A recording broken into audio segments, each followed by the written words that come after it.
এবার আপনাদের কাছে আমার একটা প্রশ্ন, মহিলাদেরকে পর্দা করা লাগবে, এই পর্দার বিধানটা কার? আওয়াজ দিয়ে বলেন। আল্লাহর বিধান হলো মহিলারা পর্দা করা।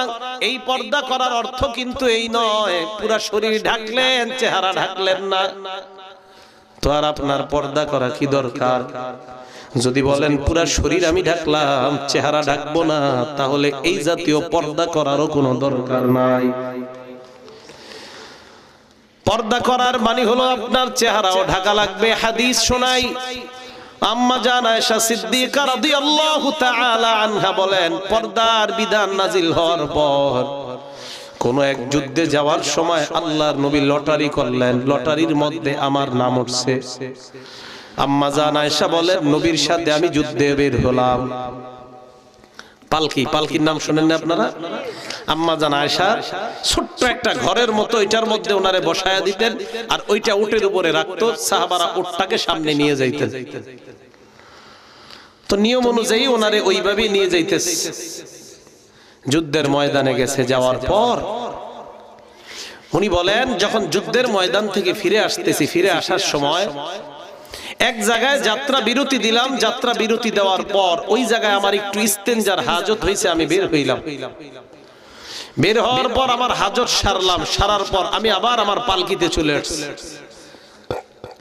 পালকির ভিতরে বসার পর আমি গলায় হাত দিয়ে দেখলাম, ইনকাতা ইকদুন লি, আমার গলার হাতটা হারিয়ে গেছে।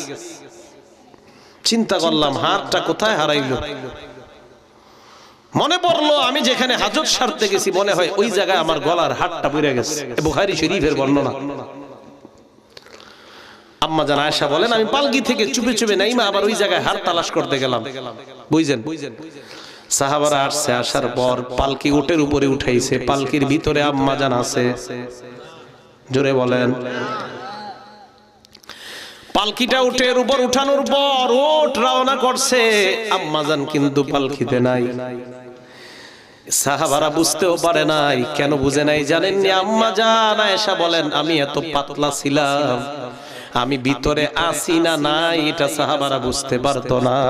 এত পাতলা আমি ছিলাম, ভিতরে না থাকলেও তারা মনে করতো আমি মনে হয় ভিতরেই আছি। খুব পাতলা ছিলাম। আমি আমার হারটা পেয়ে গেলাম। হার পাওয়ার পর আমি আমার জায়গায় আসলাম। আসার পর দেখি সব সাহাবা এবং নবী সবাই চলে গেছে, কারণ তাদের ধারণা আমি পালকির ভিতরেই আছি। আম্মা জান আয়েশা বলেন, আমি চিন্তা করলাম আল্লাহর নবী যখন দেখবে আমি পালকির মধ্যে নাই, সাহাবা পাঠাইবে আমাকে নেওয়ার জন্য। আম্মা জান আয়েশা বলেন, আমি সাথে সাথে ওই জায়গায় বসে গেলাম। বসার পর আমার ঘুম আসছে, আমি ঘুমায়া গেলাম। ঘুমায়া যাওয়ার পর একজন নবীর সাহাবা সফওয়ান রাদিয়াল্লাহু তাআলা, উনি তখনও মদিনায় যায় নাই। উনি রওনা করলেন ভোরের বেলা। রওনা করার পর যাইতে যাইতে দেখে একজন মানুষের ছায়া দেখা যায়, ওই মানুষটা শুয়ে শুয়ে ঘুমাইতেছে। হযরত সফওয়ান তার দিকে তাকায়া দেখে এটা তো অন্য কেউ নয়, উনি হলেন আম্মা জান আয়েশা রাদিয়াল্লাহু তাআলা আনহা। আম্মা জান আয়েশা বলেন, এ দুনিয়ার মানুষ তোমরা প্রশ্ন করতে পারো আম্মা জানকে হযরত সফওয়ান কিভাবে চিনতে পারলেন? আম্মা জান আয়েশা বলেন, পর্দার বিধান নাজিল হওয়ার আগে সফওয়ান আমাকে দেখছিল, এই কারণে আমারে চিনতে পারছে। দেখার পর সাথে সাথে সফওয়ান পড়লো, ইন্না লিল্লাহি ওয়া ইন্না ইলাইহি রাজিউন। হযরত সফওয়ান আম্মা জান আয়েশাকে দেখে ইন্না লিল্লাহ পড়লেন। আম্মা জান আয়েশা বলেন, ইন্না লিল্লাহর আওয়াজে আমার ঘুম ভেঙে যায়। আমি ঘুম থেকে ওঠার পর সাথে সাথে আমার মুখ আমি ঢেকে নিলাম। এর মানে কি বোঝা যায়? আম্মা জান বলেন, পর্দার বিধান নাজিলের আগে সফওয়ান আমাকে দেখছে, এখন তো পর্দার বিধান নাজিল হয়ে গেছে। যেই মাত্র সফওয়ানকে আমি দেখলাম, সাথে সাথে আমি আমার চেহারা ঢেকে নিলাম। আপনাদের কাছে জানতে চাই, চেহারায় যদি পর্দা করা না লাগে, আম্মা জান কেন তার চেহারা ঢাকলেন? এবার আপনারা বলেন, চেহারা ঢাকা লাগবে কি লাগবে না? আম্মা জান আয়েশা যখন মুখ ঢাকলেন, ঢাকার পর সফওয়ান ওটটা বিছায়া দিলেন, ওটের উপর আম্মা জান উঠলেন। আম্মা জান আয়েশা বলেন, সফওয়ান ইন্না লিল্লাহ ছাড়া আর কোন শব্দ আমার সামনে উচ্চারণ করে নাই। আমি ওটের উপর উঠলাম, মুনাফিকরা মদিনায় রটনা করে দিল নবীর বিবি আম্মা জান আয়েশা আর সফওয়ানের মধ্যে উল্টা পাল্টা সম্পর্ক আছে। আওয়াজ দিয়া বলেন নাউজুবিল্লাহ। চিন্তা করেন, নবীর বিবিরও ছাড়ে নাই। কয় কি হইছে? হ্যাঁ, নবীর বিবি আর সফওয়ান চুপে চুপে বিছনে রয়ে গেছে। ঘটনা কি? বুখারী শরীফের বর্ণনা। আম্মা জান আয়েশা বলেন, আমি মদিনায় আসলাম, অসুস্থ হয়ে গেছে আমি মদিনায় এসে। কয় নবীজি আমার সাথে আগে যেরকম আচরণ করতো এখন আর এরকম করে না। কয় কেন? কয় আমি ঘরের মধ্যে অসুস্থ, নবীজি আমারে আগে অসুস্থতার অবস্থায় যে আদর করতেন, মহব্বত করতেন, এখন ঘরে ঢুইকা খালি কয় আসসালামু আলাইকি কাইফা তিকি, আসসালামু আলাইকুম আয়েশা তুমি কেমন আছো, আর কিছু জিগায় না। বুঝছেন? আম্মা জান আয়েশা বলেন, 1 মাস পর্যন্ত আমি অসুস্থ, কিন্তু 1 মাসে আমি কিছুই জানি না মদিনায় যে উল্টা পাল্টা রটনা হইছে। 1 মাস পর্যন্ত মদিনার অলিগলির মধ্যে একটাই চর্চা, নবীর বিবি আর সফওয়ানের মধ্যে উল্টা পাল্টা সম্পর্ক। চিল্লায় অন্তর থেকে বলেন নাউজুবিল্লাহ। এই কথা বলার পর আয়েশা সিদ্দিকা 1 মাস উনি জানে না ওনার ব্যাপারে যেগুলা চলতেছে, উনি কিছুই জানে না। কয় মাস? 1 মাস। 1 মাস পর একটু বুঝেন আপনারা হাদিসটা। আম্মা জান আয়েশা বলেন, রাতের বেলা আমি ইস্তিনজায় বের হলাম, আমার সাথে আমার খাদেমা, এই খাদেমাকে নিয়ে বের হলাম। খাদেমা শরীরের মধ্যে কাপড় পেঁচায় হঠাৎ পড়ে গেছে, আমি তাকে ধরলাম। সে বলল,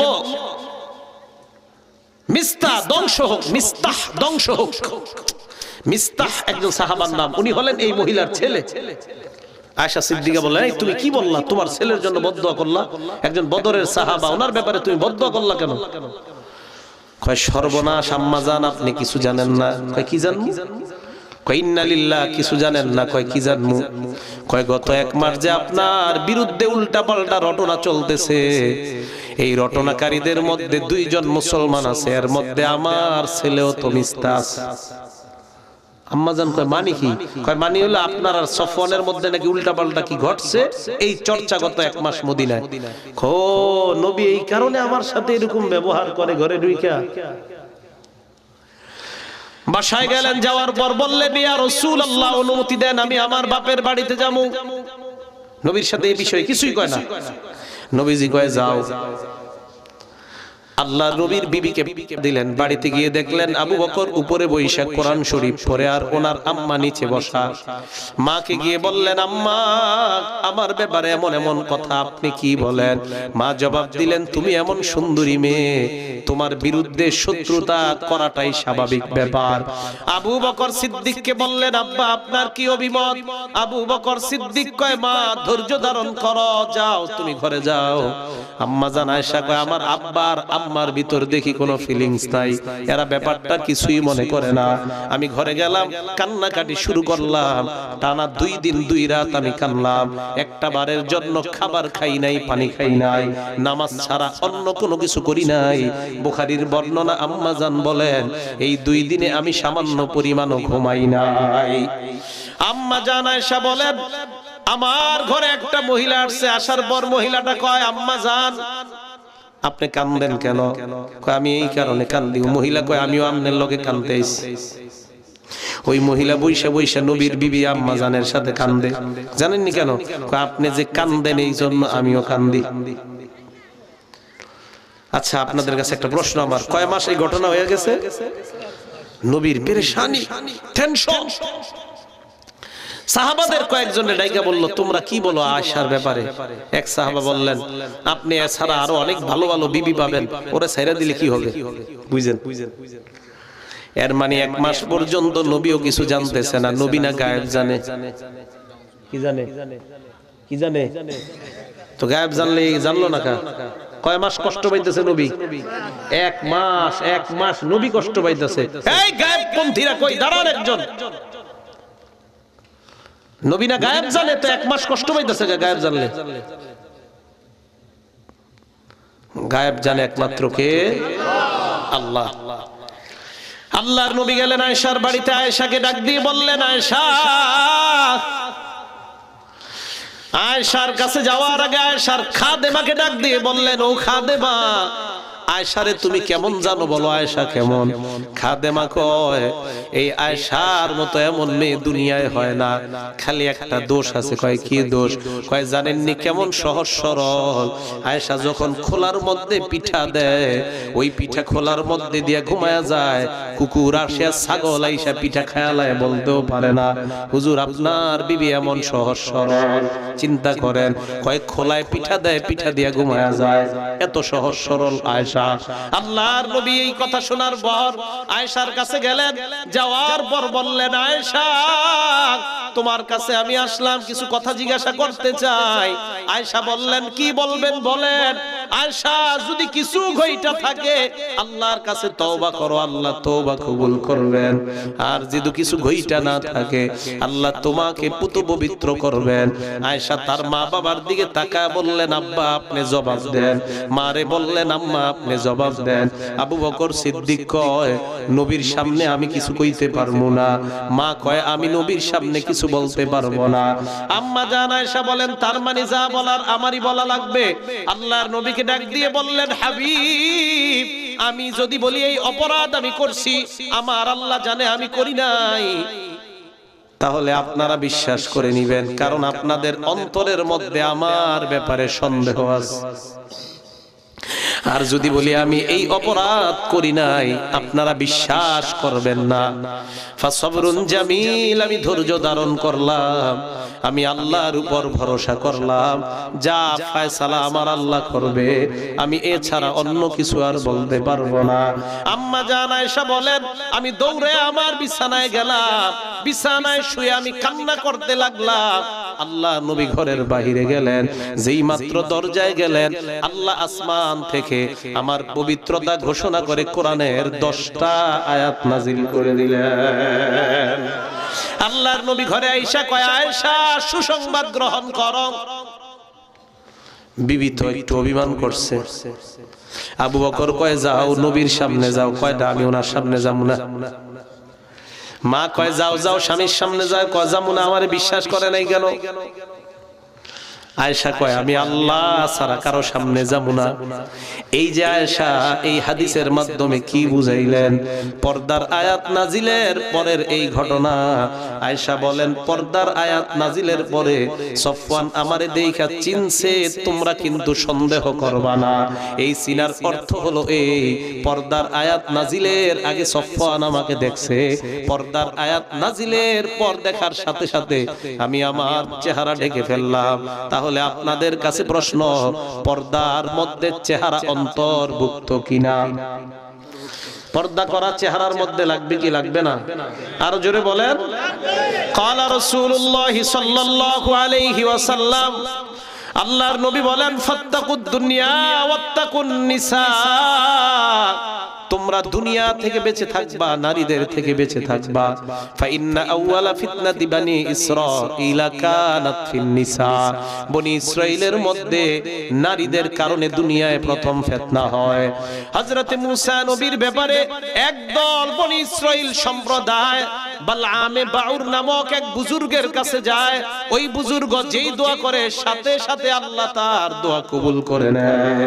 ওই বুজুর্গের কাছে গিয়ে বলে, বালআম, নবী মুসার বিরুদ্ধে তুমি বদদোয়া করো। বালআম কয়, না, মুসার বিরুদ্ধে বদদোয়া করলে আমার বদদোয়া কখনো কবুল হবে না। জনগণ চিন্তা করলো কি, বালআম বাউর কয়, না না, নবীর বিরুদ্ধে বদদোয়া করা যাবে না। জনগণ কয়, তারে বাগে আনতে হবে তার বিবির মাধ্যমে। বিবিরে গিয়ে ধরছে, ধরার পর কয়, তুমি তোমার স্বামীরে বুঝাইয়া নবী মুসার বিরুদ্ধে বদদোয়ার ব্যবস্থা করো, যত টাকা পয়সার প্রয়োজন আমরা সব টাকা পয়সা দিব। এই কথা বলার পর বালআমের বিবি বালআমকে গিয়ে কয়, স্বামী আমার, তুমি একবার মুসার বিরুদ্ধে বদদোয়া করো, ঢেল সম্পত্তির মালিক আমরা হয়ে যাব। বালাম কয় আমার জিন্দেগিটা তুই নষ্ট করিস না। এক পর্যায়ে সবাই বলল তোমারে আরো টাকা দিব আমরা। বিবি বারবার পটাইতে পটাইতে রাজি করে ফেলছে। বালাম পাহাড়ের উপর উঠছে মুসা নবীর বিরুদ্ধে বদদোয়া করার জন্য। যেই মাত্র আল্লাহর দরবারে মুসা নবীর নামটা নিবে, সাথে সাথে দেখে জিহ্বাটা বের হয়ে নাভি পর্যন্ত চলে আসছে। জিহ্বাটা বের হয়ে যাওয়ার পর বালআম বনি ইসরাইলকে একটা পরামর্শ দিল, আমারে তো তোমরা ধ্বংস করলা, তোমাদেরকে আমি একটা বুদ্ধি দেই। বনি ইসরাইলের সামনে নারীদেরকে উলঙ্গ করে তোমরা রাস্তায় ছেড়ে দাও, তাহলে দেখবা তারা আর সামনে যাইতে পারবে না। হযরতে মুসা নবী তার বাহিনী নিয়ে বের হলেন, হারুন নবীকে পিছনে রাখলেন, আর বলে দিলেন সাবধান সাবধান, তোমরা নজরকে উপরের দিকে উঠাইবা না, নজর যদি উপরে উঠাও ধ্বংস হয়ে যাইতে পারো। মুসা নবী কথা বলার পর ওনার সম্প্রদায় ওনার পিছনে চলতেছে। হঠাৎ একটা বদমাশ চিন্তা করলো নজরটা একটু উঠায় দেখি কি দেখা যায়। যেই মাত্র নজর উঠায় দেখে বিবস্ত্র একজন অর্ধালঙ্গ নারী দেখা যায়। বলেন নাউজুবিল্লাহ। ওই নারীকে পাহাড়ের পিছনে নিয়ে ব্যভিচারে লিপ্ত হয়ে যায়। আল্লাহর আসমানের গজব সবার উপর শুরু হয়ে যায়।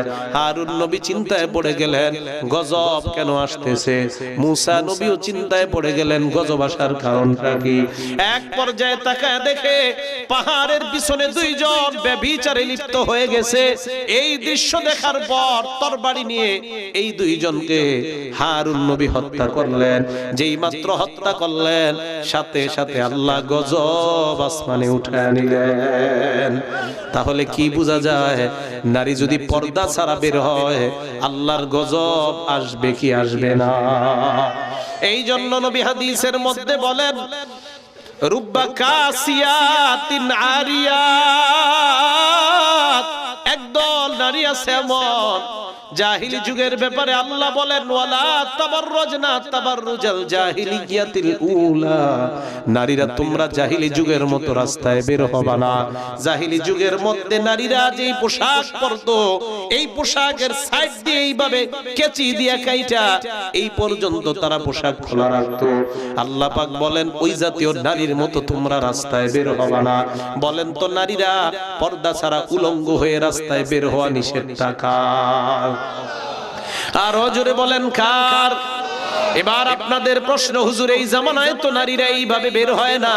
আল্লাহর নবী বলেন রুব্বা কাসিয়াত আরিয়াত, একদল নারী হবে শেষ জামানায় যেই নারীরা পোশাক পরবে ঠিক, পোশাক পরার পরেও তারা উলঙ্গ। সাহাবারা অবাক হয়ে গেলেন, পোশাক পরলে আবার কিভাবে উলঙ্গ হয়?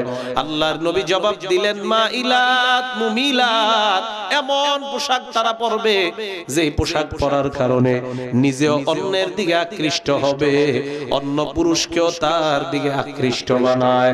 আপনারা সত্যি করে বলেন নারীদেরকে এমন পোশাকে বর্তমানে দেখা যায় কি যায় না? এমন পোশাক নারীরা পরে কিনা যেই পোশাকে পুরুষরা আকৃষ্ট হয় আছে না নাই? আল্লাহর নবী বলেন ওই নারীরা কেমন? রুউসুহুন্না কাসনিমাতিল মুখতিল মাইলা, তাদের মাথার চুলের খোপাগুলা উটের কুজের মতো। এই উটের কুজের মতো চুলের খোপাগুলা একদিকে পড়ে যায়। এই খোপা দেখায় দেখায় মানুষরে পাগল বানাইতে চায়। আজকে 14ই ফেব্রুয়ারি বিশ্ব ভালোবাসা দিবস, নোংরা দিবস গেছে। এই দিবসের মধ্যে আমাদের একটাই ঘোষণা, আমরা দুনিয়ার কাউকে ভালোবাসবো না, আল্লাহ আর আল্লাহর নবীকে ভালোবাসতে কারা কারা রাজি জানতে চাই? সবাই এবার হাত নামান, একটা আশ্চর্য হাদিস শুনেন। আল্লাহ পাক রব্বুল আলামিন হাদিসে কুদসির মধ্যে বলেন মান তাকাররাবা ইলাইয়া, আমার বান্দা আমার কাছাকাছি যদি বসতে চায়, আল্লাহ পাক বলেন আমার বান্দা মা তাকাররাবা ইলাইয়া আবদি বিশাইইন আহাব্বা ইলাইয়া মিম্মা ইফতারাতু আলাই, আমার বান্দা যদি আমার কাছে যাইতে চায়, আল্লাহর কাছাকাছি যাইতে সবাই রাজি আছি না নাই? আল্লাহ বলেন আমার কাছাকাছি যদি যাইতে চাও তাহলে ফরজ বিধানগুলা পালন করবা ঠিক মতো। ফরজ বিধান পালন করার মাধ্যমে বান্দা একদম আমার নিকটবর্তী হয়ে যায়। এবার আল্লাহ পাক বলেন ওয়া মা ইয়াজালুল আবদু ইয়াতাকাররাবু ইলাইয়া বিন্নাওয়াফিল, নফলের মাধ্যমে বান্দা আমার কাছে আসতে আসতে আসতে আসতে এমন হয়ে যায় হাত্তা আহিব্বাহু, এক পর্যায়ে ওই বান্দাকে আমি আল্লাহ ভালোবাসা শুরু করে দেই। আল্লাহ কয় বান্দাকে যখন আমি ভালোবাসা আরম্ভ করে দেই, হাত্তা কুনা সামাউল্লাযী ইয়াসমাউ বিহি ওয়া বাসারাহুল্লাযী ইউবসিরু বিহি ওয়া ইয়াদাহুল্লাতী ইয়াবতিশু বিহা ওয়া রিজলাহুল্লাতী ইয়ামশি বিহা, আমি বান্দার কান হয়ে যাই, ওই কান দিয়া বান্দা শুনে, আমি বান্দার চোখ হয়ে যাই, ওই চোখ দিয়া বান্দা দেখে, আমি বান্দার হাত হয়ে যাই, ওই হাত দিয়া বান্দা স্পর্শ করে, আমি বান্দার পা হয়ে যাই, ওই পায়ের মাধ্যমে বান্দা চলে। সুবহানাল্লাহ। যখন বান্দাকে আল্লাহ ভালোবাসেন, জিবরিল আমিনকে ডাক দিয়া বলে, জিবরিল ইন্নী উহিব্বু ফুলান, আমি দেওয়ালপাড়া অমুকের সন্তান অমুককে ভালোবাসি। ফাহিব্বাহু, জিবরাইল তুমিও তাকে ভালোবাসো। জিবরাইল আমিনকে এই কথা বলার পর জিবরাইল আসমানের মধ্যে ঘোষণা করে, আল্লাহ ওই বান্দাকে ভালোবাসে, আমিও ভালোবাসি। ফাহিব্বুহু, তোমরাও ওই বান্দাকে ভালোবাসা শুরু করো। আসমানের একজন দুইজন ফেরেশতা নয়, লাখ লাখ ফেরেশতা ওই বান্দাকে ভালোবাসা আরম্ভ করে দেয়। তাহলে আল্লাহর ভালোবাসার পাত্র সকলে হতে চাই না? আওয়াজ দিয়া বলেন হতে চাই না? তাহলে বিধান মানবো একমাত্র কার? 2 নাম্বার নবীর বিধান। রাজি আছি তো? হাত নামান। ফরজ বিধানের মধ্যে শ্রেষ্ঠ বিধানের নাম কি বলেন? সবাই বলেন, আরো জোরে বলেন। যারা ফজর পড়েন না তারাও কোন, মানে এই 2-4 জন পড়েন আর বাকিটা পড়ে। যারা নামাজ ফজর পড়েন না আর পড়েন সবাই কোন, সবাই বলেন। আল্লাহর কাছে সবচেয়ে শ্রেষ্ঠ ফরজ বিধানের নাম কি? এই নামাজ কার বিধান? আওয়াজ দিয়ে বলেন। আল্লাহর এই বিধানটা সকলে আমরা মানতে রাজি আছি না নাই? আজকে থেকে আমরা নামাজ পড়বো এইভাবে। নামাজের মধ্যে যখন আমরা যাব, যাওয়ার পর ঘর থেকে বের হওয়ার পর আমার মনে মনে আসবে আমি আল্লাহর বিধান পালন করার জন্য মসজিদে রওনা করলাম। হাদিসের মধ্যে আসছে যেই মাত্র ঘর থেকে আপনি বাহিরে পাটা দেন, আপনার মনের নিয়ত একমাত্র মসজিদ ছাড়া অন্য কিছু নয়। নবী বলেন পাটা ফালানোর সাথে সাথে এই মসজিদ পর্যন্ত যতটা পা তুমি হেঁটে হেঁটে আসলা, প্রত্যেকটা হাঁটার বিনিময়ে তোমার আমল নামায় আল্লাহ সওয়াব লিখে দেয়। এইবার আপনি মসজিদে আসলেন, আসার পর বলেন তো কার বিধান পালনের জন্য অপেক্ষায় আছেন? এশার নামাজ দাঁড়াবে 7:30, এসে বললেন 7:20 নামাজের বাকি আছে কয় মিনিট? এই যে 10 মিনিট আপনি বসে রইলেন, আল্লাহ নবী বলেন ইন্তিজারুস সালাতি সালাত, 10 মিনিট নামাজের জন্য অপেক্ষা করলা। এই 10 মিনিটও তুমি নামাজে থাকলে যেই সওয়াব, নামাজের অপেক্ষা করার কারণেও আল্লাহ তোমাকে ওই পরিমাণ সওয়াব লিখে দেয়। বিধানটা কার? এবার নামাজে দাঁড়াইলেন, দাঁড়ানোর পর ভালো করে বুঝেন, আমরা অনেকে নামাজ পড়ি, পড়ার পরেও নামাজ আমাদেরকে অশ্লীলতা থেকে বাধা দেয় না। সূরা আনকাবুতে আল্লাহ বলেন ইন্নাস সালাতা তানহা আনিল ফাহশাই ওয়াল মুনকার, নিশ্চয়ই নামাজ নামাজিকে অশ্লীলতা এবং মন্দ কাজ থেকে বাধা দেয়। খুব ভালো করে এই জায়গাটা বুঝবেন, আশ্চর্য একটা কথা। আল্লাহ বললেন নামাজিকে নামাজ অশ্লীলতা থেকে বাধা দেয়। আমরা দেখি নামাজি সুদ খায় আছে না নাই?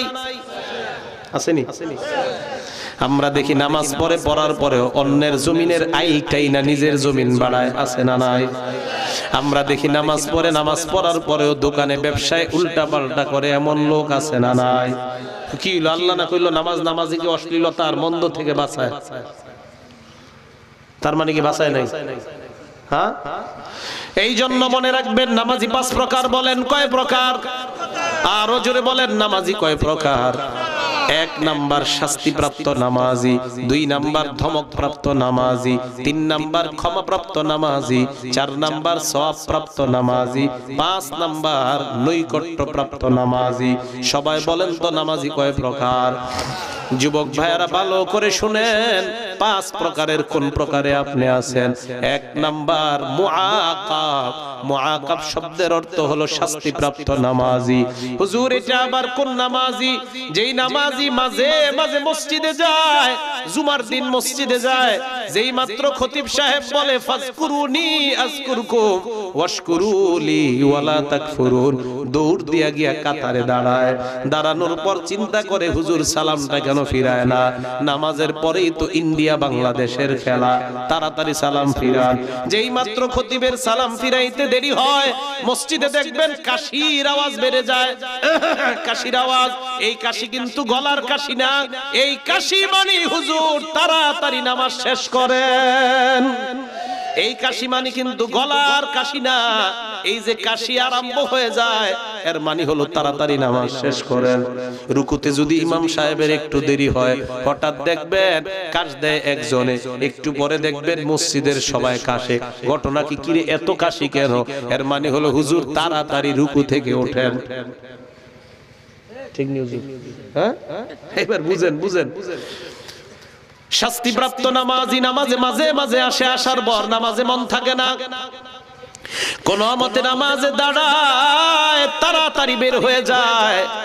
এই নামাজি নামাজ পড়ার পরেও নামাজ তাকে অশ্লীলতা থেকে বাঁচাবে না, এই নামাজের কারণে সে শাস্তি পাবে। বলেন নাউজুবিল্লাহ।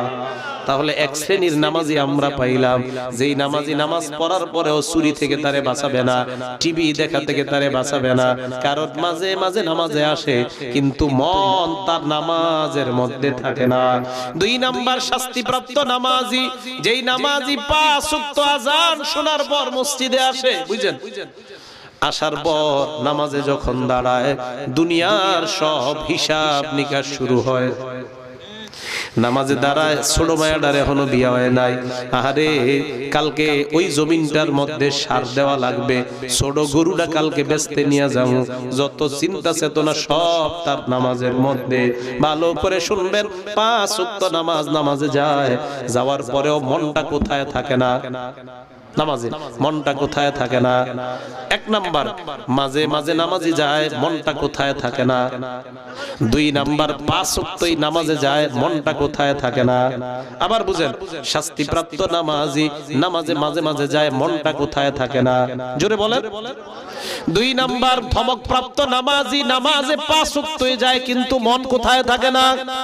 তাহলে কি বুঝলাম? শাস্তিপ্রাপ্ত নামাজি ওই বান্দা যেই বান্দা মাঝে মাঝে যায় কিন্তু নামাজে মন থাকে না, আর ধমকপ্রাপ্ত নামাজি ওই বান্দা যেই বান্দা 5 ওয়াক্তই নামাজে যায় কিন্তু মন নামাজে থাকে না। এই বান্দা দুইজন যতই নামাজ পড়ে এরপরেও অশ্লীলতা থেকে বাঁচতে পারবে না। আমরা যদি সমাজে দেখি সুদখোর নামাজ পড়ে সুদ ছাড়ে না, আমরা মনে করব তুমি প্রথম 2 শ্রেণীর এক শ্রেণী, মাঝে মাঝে হয়তো নামাজে যাও অথবা 5 ওয়াক্ত নামাজে যাও, সুদ ছাড়তে পারো না, এর অর্থ হলো নামাজের মধ্যে তোমার মন থাকে না। মনে থাকবে নি? এবার আসেন 3 নাম্বার ক্ষমাপ্রাপ্ত নামাজি। এটা ভালো করে শুনেন, যেই নামাজি নামাজে যায় হাতটা বাঁধেন, হাত বাঁধেন সবাই। নামাজে যাওয়ার পর নামাজে যখন দাঁড়ায়, ইবলিস মনটা নামাজের বাহিরে নেয়, আবার চিন্তা করে আমি আমার রবের সামনে দাঁড়াইলাম। ইবলিস আবার মন বাহিরে নেয়, আবার চিন্তা করে আমি না রবের সামনে দাঁড়াইলাম। আবার ইবলিস বাহিরে নেয়, আবার চিন্তা করে আমি না নামাজে আছি। এই যে ইবলিসের সাথে একটা লড়াই। এই জাতীয় নামাজি নামাজ পড়ার পর এই নামাজের কারণে তার জিন্দেগির সব গুনাহ আল্লাহ মাফ করে দেয়। হ্যাঁ, নামাজে যায়, ইবলিস মন বাহিরে না, খেলে আমি তো নামাজে হয়নি এরকম। এটা ইবলিসের সাথে আপনার লড়াই। এই লড়াই চলতে থাকলে এই নামাজের মাধ্যমে আপনার গুনাহ আল্লাহ মাফ করে দিবেন। 4 নাম্বার সওয়াবপ্রাপ্ত নামাজি যেই নামাজি নামাজে যাওয়ার পর মনটা নামাজ ছাড়া আর কিছুই বুঝে না, বুঝেন। 3 নাম্বারটা নামাজে মন থাকে আবার বাহিরে যায়। 4 নাম্বারটা নামাজের বাহিরে কখনো মন যায় না। এই নামাজি নামাজের মাধ্যমে আসমান থেকে সওয়াবের পর সওয়াবের পর সওয়াব পায়। 5 নাম্বার নৈকট্যপ্রাপ্ত নামাজি যেই নামাজি নামাজে দাঁড়ায়া আল্লাহর সাথে কথা বলা শুরু করে দেয়, ওই নামাজি হলো নৈকট্যপ্রাপ্ত নামাজি। ভালো করে মনে রাখবেন, নৈকট্যপ্রাপ্ত নামাজ এটা কাদের নামাজ? সালাতুল আম্বিয়া, এটা হলো নবীদের নামাজ। সওয়াবপ্রাপ্ত নামাজি এটা কাদের নামাজ? এটা হলো সালাতুল আউলিয়া, ওলিদের নামাজ। তাহলে 5 নাম্বার নৈকট্যপ্রাপ্ত নামাজ এটা হলো নবীদের নামাজ। 4 নাম্বার সওয়াবপ্রাপ্ত নামাজ এটা ওলিদের নামাজ। 3 নাম্বার ক্ষমাপ্রাপ্ত নামাজি এটা হলো সালাতুল মাগফুরিন, ক্ষমাপ্রাপ্ত বান্দাদের নামাজ। আর 2 নাম্বার ওই যে 5 ওয়াক্ত নামাজে যায় কিন্তু নামাজে মন থাকে না, এটা হলো সালাতুল গাফিলিন, উদাসীনদের নামাজ। আর 1 নাম্বার নামাজে মাঝে মাঝে যায় মন নামাজে থাকে না, এটা হলো সালাতুল মুনাফিকিন। আওয়াজ দিয়ে বলেন নাউজুবিল্লাহ। এবার আপনাদেরকে আমি একটা প্র্যাকটিস শিখাবো। আল্লাহর নবী শিখায়া দিবেন, নামাজের মধ্যে যখন আমরা দাঁড়াই আল্লাহর সাথে কথা বলার একটা সিস্টেম নবী শিখায়া দিবেন। এই সিস্টেমটা সকলে শিখতে রাজি আছি না নাই? এবার আবার হাত বাঁধেন। যেই মাত্র আপনি হাত বাঁধলেন আল্লাহর নবী বলেন, আনতা আবুদাল্লাহা কান্নাকা তারা। হে বান্দা, এই যে নামাজে দাঁড়াইলি কেমন যেন তুমি আল্লাহরে দেখতেছো। আল্লাহু আকবার। তাহলে আমরা হাত বাঁধলাম, নামাজে দাঁড়াইলাম, সবাই আওয়াজ দিয়ে বলতে হবে কার সামনে? আল্লাহর নবী কয়, তুমি কেমন যেন আল্লাহকে দেখতেছো। আসলে দেখিনি, আসলে দেখিনি। নবী কয়, না দেখলে কি হইছে? ফাইন্নাহু ইয়ারাক, আল্লাহ তোমাকে দেখতেছে। আবার আসেন, আমরা কার সামনে দাঁড়াইলাম? আওয়াজ দিয়ে বলেন। তাহলে কেমন যেন আমরা কাকে দেখি বলেন? না মাবুদ, তোমাকে আমরা দেখি না। না দেখলে কি হবে? আল্লাহ আমাকে দেখতেছেন। আমি আল্লাহর সামনে দাঁড়াইলাম, মনে মনে বলতেছি আমি আমার রবের সামনে দাঁড়াইলাম, আমি তোমারে দেখতেছি আল্লাহ। ও মাবুদ, তোমারে দেখি মনে মনে। হঠাৎ মনে মনে বলবেন, না দেখি না। কি হইছে? না দেখলে তুমি তো আমারে দেখতেছো। এইভাবে যখন নামাজে আপনি দাঁড়াইবেন, দাঁড়ানোর পর দৈনন্দিন অন্তত 32 রাকাত নামাজে আলহামদুলিল্লাহ সূরাটা পড়া লাগে। নিম্নে 32 রাকাত। যারা সুন্নত, ফরজ আর বিতির নামাজ পড়েন, এই বান্দাগুলা নামাজের মধ্যে যখন পড়ে আলহামদুলিল্লাহি রাব্বিল আলামিন, এই আয়াতটা পড়ার সাথে সাথে হাত কেউ ছাড়বেন না। সাথে সাথে আল্লাহ কয়, হামিদানি আব্দি, আমার বান্দা আমার প্রশংসা করেছে। তাহলে নামাজে কার সামনে দাঁড়াইলাম? কারে আমরা দেখি? না দেখি না। কে আমাদেরকে দেখেন? সূরা ফাতিহা যখন শুরু করলেন আলহামদুলিল্লাহ, মা বোনরাও আজকে থেকে এইভাবে নামাজ পড়বেন। যেই মাত্র প্রথম আয়াতটা পড়লেন আল্লাহর সাথে সাথে কয়, হামিদানি আব্দি, আমার বান্দা আমার প্রশংসা করেছে। এরপর যখন পড়েন আর রহমানির রহিম, আল্লাহ কয়, আসনা আলাইয়া আব্দি, আমার বান্দা আমার সানা পাঠ করছে। যেই মাত্র বান্দা পড়ে মালিক ইয়াউমিদ্দিন, আল্লাহ বলেন মাজ্জাদানি আব্দি, আমার বান্দা আমার বরত্ব বর্ণনা করছে। এইবার যখন পড়বেন ইয়্যাকা না'বুদু ওয়া ইয়্যাকা নাস্তাঈন, আল্লাহ কয় হাযা বাইনি ওয়া বাইনা আব্দি, আমার আর আমার বান্দার মাঝে একটা সেতু বন্ধন তৈরি হয়ে গেছে। ওয়ালি আব্দি মা সালা, আমার বান্দা এই মুহূর্তে যা চায় আমি তা দেওয়ার ওয়াদা করলাম। দেখছেন? এইভাবে তো একদিনও নামাজ পড়েন নাই। আজকে থেকে আর মরা নামাজ পড়েন না, জিন্দা নামাজ পড়বেন। এখন থেকে এইভাবে নামাজ পড়বেন। দেখেন, যেই মাত্র বলেন ইয়্যাকা না'বুদু ওয়া ইয়্যাকা নাস্তাঈন, তাকান, আল্লাহ কয় আমি আর আমার বান্দা, তাকান, সেতু বন্ধন একদম আমি আমার বান্দার কাছে। আল্লাহু আকবার। আল্লাহ কানে কানে কয়, কি চাস? চা চা। কি চাবি? চা। কি চাবি? চা। যা চাবি চাই পূরণ করব। সাথে সাথে বলি ইহদিনাস সিরাতাল মুস্তাকিম, আল্লাহ আমাদেরকে সরল পথের রাস্তা দেখায় দাও। মাবুদ এটাই চাই তোমার কাছে। তাহলে চিন্তা করেন ইবলিস কিন্তু এই যে দেখেন আপনাদের একটা অবস্থা এখন এরকম তৈরি হয়েছে, আপনাদেরকে এই যে আমি বললাম ইবলিসের কথা মনে আসছিল, এই যে এখন আমরা হাত বাঁধলাম, হাত বাঁধার পর আলহামদুলিল্লাহ সূরাটা বললাম আর আল্লাহ জবাব দিতেছে, আল্লাহ কয় হামিদানি আব্দি আসনা আলাইয়া আব্দি, এই যে বলতেছি আমরা একটা কিছুর মধ্যে ঢুকে গেলাম। দেখেন ইবলিসের কথা তখন মনে আসে না। কেন মনে আসবে না? ওই যে নামাজের মধ্যে আপনি এখন আল্লাহ ছাড়া কিছু বুঝতেছেন না, আপনি আলহামদুলিল্লাহ সূরা পড়তেছেন আর চিন্তা করতেছেন আমার আল্লাহ জবাব দেয়। আর রহমানির রহিম পড়লাম, আল্লাহ জবাব দিছে। মালিক ইয়াউমিদ্দিন পড়লাম, আল্লাহ জবাব দিছে। ইয়্যাকা না'বুদু পড়লাম, আল্লাহ জবাব দিছে। ইবলিস আইসা ধোঁকা দেওয়ার টাইম পাইতেছে না, রাস্তা পাইতেছে না। যেই মাত্র আপনি বললেন গায়রিল মাগদুবি আলাইহিম ওয়ালাদ-দাল্লিন, এরপর আমরা কি পড়ি সবাই বলেন? আমরা যখন আমিন বলি নবী কয় ফেরেশতারা তোমাদের সাথে আমিন বলে। তোমার আমিন আর ফেরেশতার আমিন বলেন আমিন। তোমার আমিন আর ফেরেশতার আমিন যদি একসাথে বের হয়, গফির লাহু মা তাকদ্দামা মিন যামবি, তোমার পিছনের সব গুনাহ আল্লাহ মাফ করে দেয়। আমি আপনাদের হাত পা জোর করে বলতেছি, আল্লাহর এই বিধানটা এইভাবে 2 রাকাত নামাজ একদিন পড়েন, পড়ার পর মনে হবে হুজুর জিন্দেগিতে যা নামাজ পড়লাম এতদিন মরা নামাজ পড়ছি, এই 2 রাকাত নামাজ আমার কাছে জিন্দা মনে হয়, এখন থেকে আমি এইভাবেই নামাজ আদায় করব। বলেন আল্লাহর বিধানটা আল্লাহরে হাজির নাজির সামনে রাইখা এখন থেকে আমরা পড়তে রাজি আছি না নাই? রাজি আছি তো? তাহলে ফরজ বিধান কার? আর নামাজের মধ্যে কিছু সুন্নত আছে, এই সুন্নতগুলা কার? নবীর। মাশাআল্লাহ। ফরজ বিধান কার? সুন্নতগুলা কার? তাহলে ফরজ বিধান কার?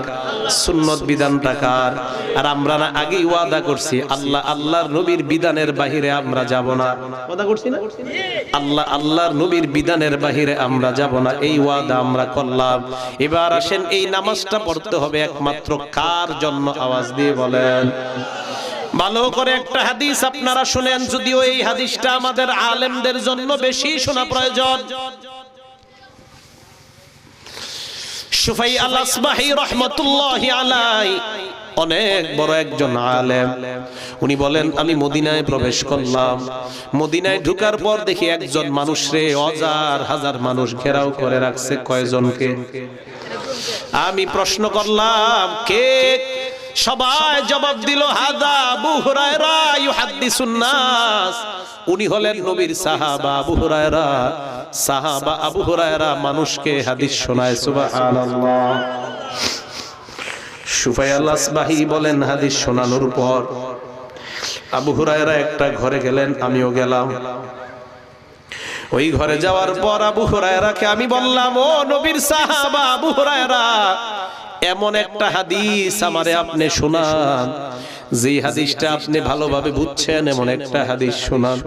আবু হুরায়রা বললেন, লা উহাদ্দিসান্নাকা হাদিসা হাদ্দাসানিহি রাসূলুল্লাহ সাল্লাল্লাহু আলাইহি ওয়াসাল্লাম, আমি তোমাকে এমন একটা হাদিস শোনাবো যে হাদিসটা আল্লাহর নবী আমারে শোনাইছে এই জায়গায় বইসা। সুবহানাল্লাহ। এই জায়গায় বইসা শোনাইছে। এই কথা বলার সাথে সাথে আবু হুরায়রা বেহুশ হয়ে গেছে। হাদিস শোনাইছিনি? হাদিস শোনাইছে না, শোনায়া বেহুশ হয়ে গেছে। হুশ ফিরে আসছে। হুশ ফিরে আসার পর ওই ব্যক্তি বলতেছে, আবু হুরায়রা কি ব্যাপার, আপনি বেহুশ হয়ে গেলেন? আবু হুরায়রা জবাব দেয়, আমি তোমার এমন একটা হাদিস শোনাবো যে হাদিসটা আল্লাহর নবী আমার এমন ভাবে শোনাইছে আমার আর নবীর মাঝে অন্য কেউ ছিল না। এই কথা বইলা আবু হুরায়রা আবার বেহুশ হয়ে গেছে। কয়বার? হাদিস শোনাইছিনি। আবার আবু হুরায়রার হুশ ফিরে আসার পর আবার আবু হুরায়রা বললেন, আমি তোমাকে এমন একটা হাদিস শোনাবো যে হাদিসটা আল্লাহর নবী এই ঘরে এবার বলতেছে, এই ঘরে এই জায়গায় বইসা আমারে শোনাইছে, আমার আর নবীর মাঝে অন্য কেউ ছিল না। আবার বেহুশ হয়ে গেছে। কয়বার? হুশ ফিরে আসার পর শুফাই আল-আসবাহি ভালো করে ধরতে বলতেছে, আবু হুরায়রা আপনি হাদিসটা মেহেরবানি করে শোনান। ভালো করে ধরছে যেন বেহুশ না হয়। আবু হুরায়রা জবাব দিলেন, ইন্না আউওয়ালান নাসি ইউকযা ইয়াউমাল কিয়ামাহ, কিয়ামতের ময়দানে বিচারের কাজ আল্লাহ শুরু করবে তিন ব্যক্তির মাধ্যমে। বলেন কয় ব্যক্তি? এক নাম্বার শহীদ, দুই নাম্বার আলেম, তিন নাম্বার দানশীলের মাধ্যমে বিচারের কাম শুরু করবে আল্লাহ। শহীদকে আল্লাহ ডাক দিয়ে আর রফাহু নিয়ামা, শহীদকে বলবে, শহীদ কত নিয়ামত তোমাকে আমি দান করলাম, কি আমল তুমি করেছো? শহীদ বলবে, আল্লাহ কতাল দুফিকে, আমি তোমার রাস্তায় লড়াই করেছিলাম, হাত্তা উস্তুশহিদতু, আমি শহীদ হয়ে গেলাম। আল্লাহ বলবে, কাযাবতা, তুমি মিথ্যা বলেছো, লিআইয়ু ক্বাল আন্নাকা জারি, তুমি এই কারণে লড়াই করেছো যেন মানুষ তোমাকে বাহাদুর বলে। দুনিয়ায় অনেক বাহাদুর শব্দ শুনছো। ফাসুহিবা আলা ওয়াজহিহি হাত্তা উলকিয়া ফিন্নার, চেহারাটা নিচের দিকে দিয়ে, পাগুলা উপরের দিকে দিয়ে হেসরাইতে হেসরাইতে আল্লাহ বলবে জাহান্নামে ফালায়া দাও। বলেন নাউজুবিল্লাহ। দুই নাম্বার আলেমকে ডাক দিবে আল্লাহ, বক্তা সাহেব ভালো করে শুনেন, আমি আমারে বলতেছি, ও বক্তা সাহেব, ইউটিউবের মধ্যে আপনার বয়ান যায়, এই বয়ান যাওয়া দ্বারা যদি উদ্দেশ্য মানুষের হেদায়েত হয় তাহলে ভালো কথা, আর যদি উদ্দেশ্য হয় জনপ্রিয়তা অর্জন করা, যদি উদ্দেশ্য হয় আমার বয়ান জনগণ দেখবে, দেখার পর আমারে দাওয়াত দিবে, বাংলাদেশের বক্তাদেরকে আপনারা নষ্ট করছেন। ইউটিউব দেখে শুনেন, বয়ান পছন্দ হইলে দাওয়াত দেন, না হইলে দাওয়াত দেন না। আবার বক্তাও চায় আমারে যেন মানুষ পছন্দ করে ইউটিউব দেখা, তার মানে বক্তারও নিয়ত পছন্দ করা, জনগণেরও নিয়ত পছন্দ করা। বক্তারও নিয়ত হেদায়েত না, জনগণের নিয়ত হেদায়েত না। কিয়ামতের মাঠে আল্লাহ ডাক দিয়ে বলবে, কেন তুমি বয়ান করেছো? ওই বক্তা বলবে, আল্লাহ তোমারে খুশি করার জন্য আমি বয়ান করেছি। আল্লাহ বলবে, মিথ্যা কথা।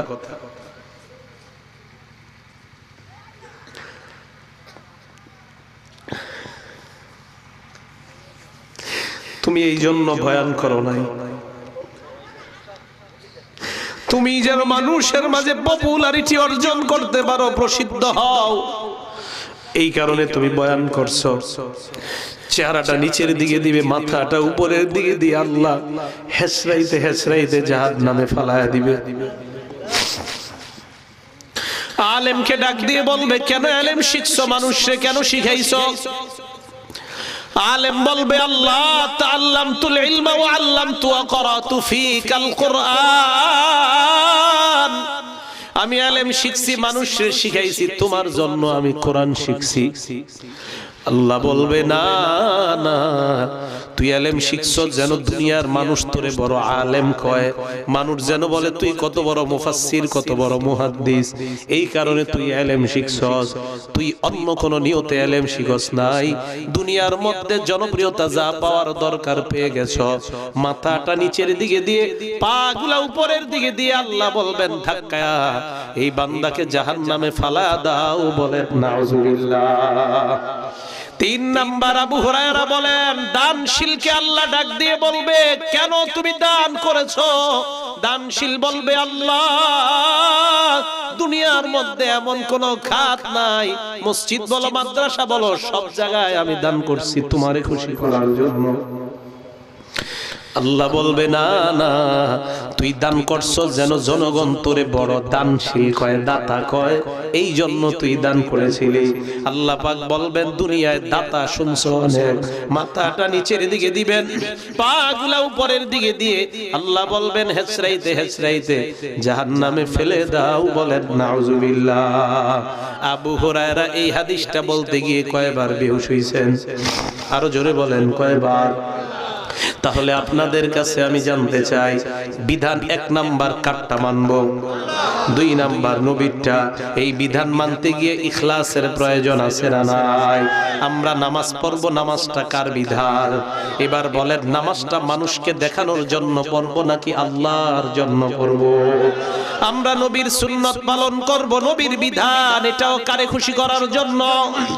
তাহলে এবার আপনাদের কাছে জানতে চাই, নামাজ পড়ি, ছোট বড় যত আমল আমরা করব, এই আমলগুলা হয়তো নবীর বিধান, না হয় নবীর তরিকা, আল্লাহর বিধান না হয় নবীর তরিকা। এই পদ্ধতিতে যখন আমরা আমল করব, বলেন তো ছোট হোক বড় হোক, আমলটা হবে একমাত্র কার জন্য? কারণটা কি জানেন? নবী বলেন আখলিস দীনাকা ইয়াকফিকাল আমালুল কলিল। আমল কম করো, খাঁটি ভাবে করো, কোনো সমস্যা নাই।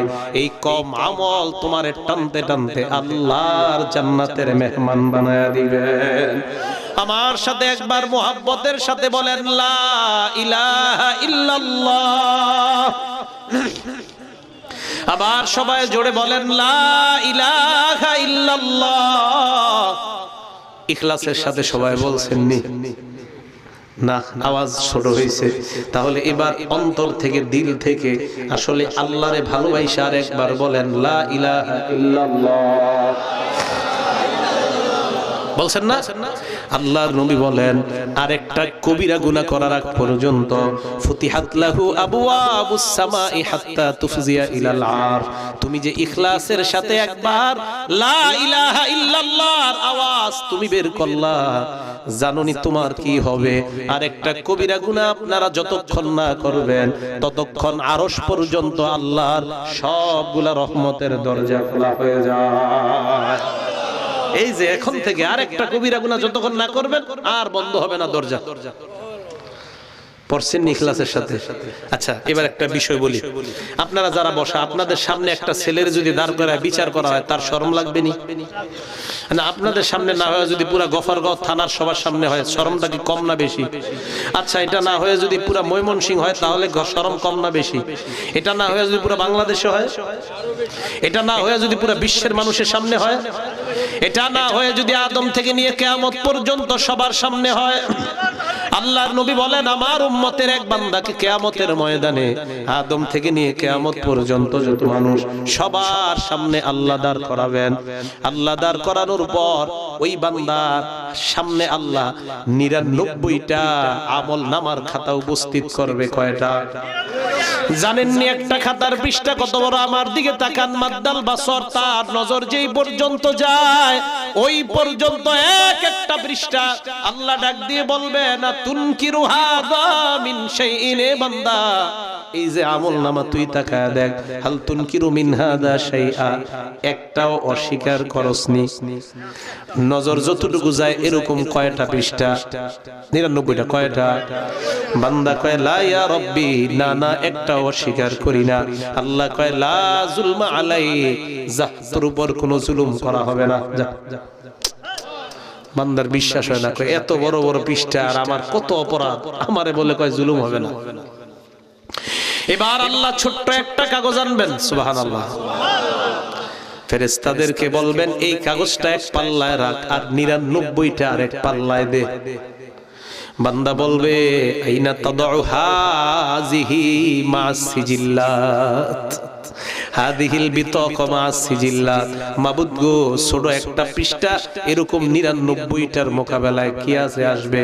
আল্লাহ কয় দেখ, যেই মাত্র ওজন দেওয়া হয় ওই একটা ছোট্ট পৃষ্ঠার কাগজ ওজনে ভারী হয়ে যায়।